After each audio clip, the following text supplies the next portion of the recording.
been following the Gamergate movement, and I think perhaps there should be a third position between Gamergate and anti-Gamergate, which would market itself as against the extremes.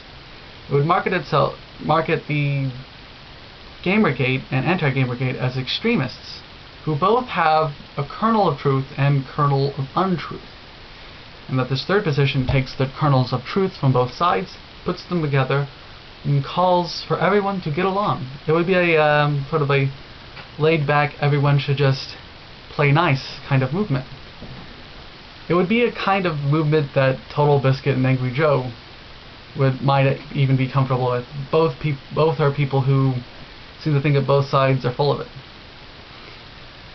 And it might also help to make the situation better by helping to mediate between the two extremists. So some of the positions of this third view would be that, yes, gaming needs to make a concerted effort to welcome women into video games, and that that gaming journalists and journalism should check themselves in terms of any kind of shadiness.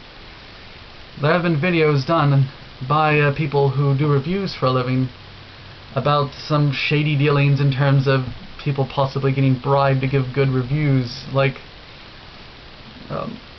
only being able to get early access to games if they promise to give good reviews, which since they are in that industry, I tend to believe that they might be onto something.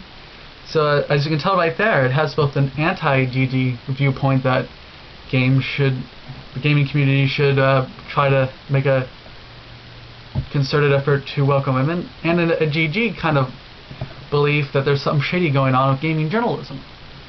So another way of thinking of this is like the Hegelian dialectic.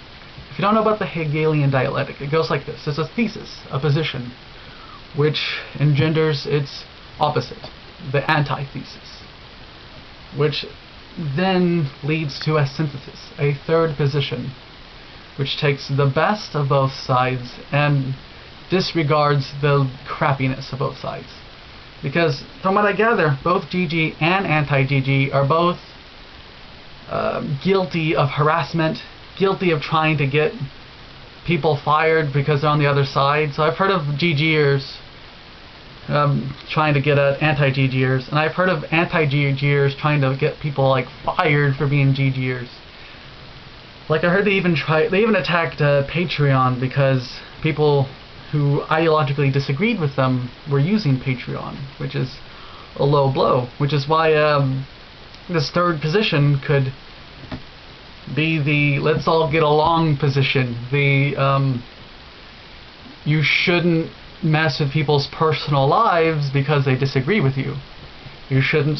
So anyone who's swatted is an evil person who should go to prison. And apparently some person associated with GG did that. Although it's very possible that everyone who's a harasser in this is not even associated with GG.